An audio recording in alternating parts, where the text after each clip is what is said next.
monsieur le député. La parole est à madame Valérie Petit pour le groupe Agir ensemble et pour 5 minutes. Merci Monsieur le Président, Madame la Ministre, mes chers collègues.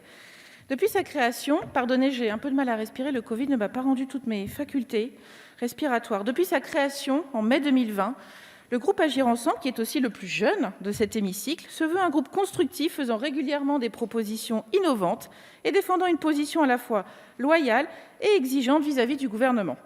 C'est pourquoi, s'agissant du plan du gouvernement en faveur de la jeunesse, je serai, comme à l'habitude de notre groupe, dans l'analyse exigeante et la proposition constructive.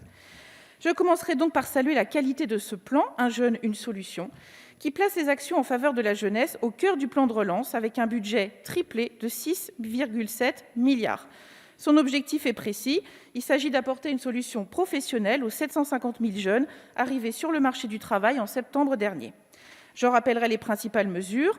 Premièrement, pour faciliter l'entrée dans la vie professionnelle, la compensation de charges de 4 000 € pour les entreprises recrutant un jeune de moins de 26 ans, l'aide à l'embauche de 5 000 à 8 000 € pour un alternant, le renforcement du dispositif Emploi Franc et la montée en puissance du service civique avec 10 000 places supplémentaires.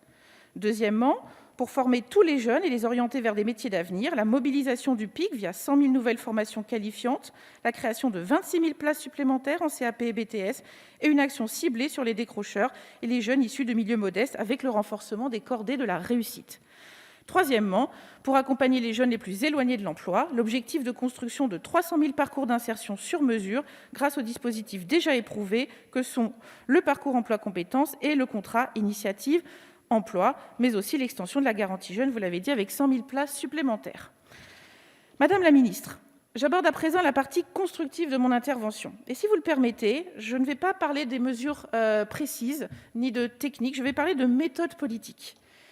Crise sanitaire, crise climatique, crise économique, crise sociale, crise démocratique, cette pandémie n'est pas la première des crises globales que nous allons affronter dans les décennies à venir et face auxquelles notre société va devoir s'adapter. Notre responsabilité politique est, je crois, d'équiper, pour ne pas dire d'armer, les jeunes Français qui vont devoir entreprendre leur vie dans ce monde de tous les risques et, ce faisant, le rebâtir. Pour y parvenir, notre action en direction de la jeunesse devrait, je crois, se donner 3 objectifs, pour ne pas dire 3 obsessions majeures, qui sont celles aussi qui ont présidé à la réforme de la formation et à la réforme des retraites que nous envisageons. Ces 3 obsessions, ce sont la simplification, l'individualisation et l'universalisation.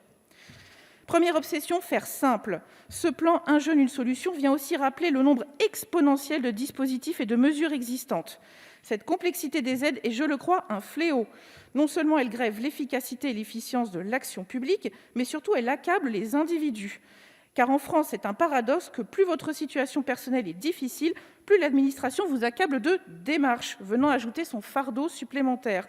Alors de grâce, Madame la Ministre, essayons de faire simple et nous serons plus efficaces et aussi plus justes pour éviter notamment le non-recours aux droits chez les jeunes. La deuxième et la troisième obsession vont de pair. Il s'agit d'individualiser et d'universaliser la réponse de l'État. Sur l'individualisation, nous progressons. Ce plan donne clairement la priorité à des parcours individualisés pour accompagner chacun au mieux vers l'emploi et la formation.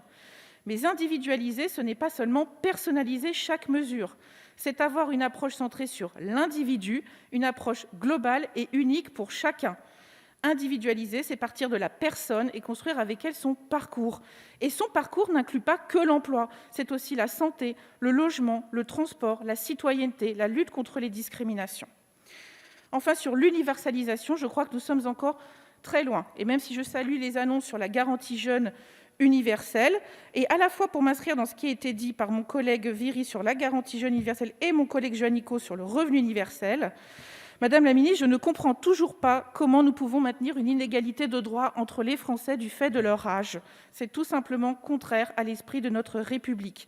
Si nous voulons que notre pays et que nos générations soient solidaires les unes des autres, ces droits doivent être égaux et universels sans distinction d'âge. La bonne nouvelle, cela étant, Madame la ministre, et pour conclure, c'est que notre groupe Agir ensemble travaille à des solutions pour permettre que notre action en faveur de la jeunesse soit plus simple, plus individualisée et plus universelle. C'est pourquoi, en novembre dernier, nous avons fait voter le lancement d'un débat sur le revenu universel, un socle citoyen qui est une version inédite et réaliste sur le plan budgétaire du revenu universel. Il permettrait, via le versement automatique, via l'impôt, d'un filet de sécurité à tous dès 18 ans. Ce versement unique permettrait, je le crois, d'offrir à notre jeunesse une grande mesure d'émancipation de la pauvreté. Et je vous remercie de contribuer à ce débat important et partagé par beaucoup d'entre nous au sein de cet hémicycle. Merci.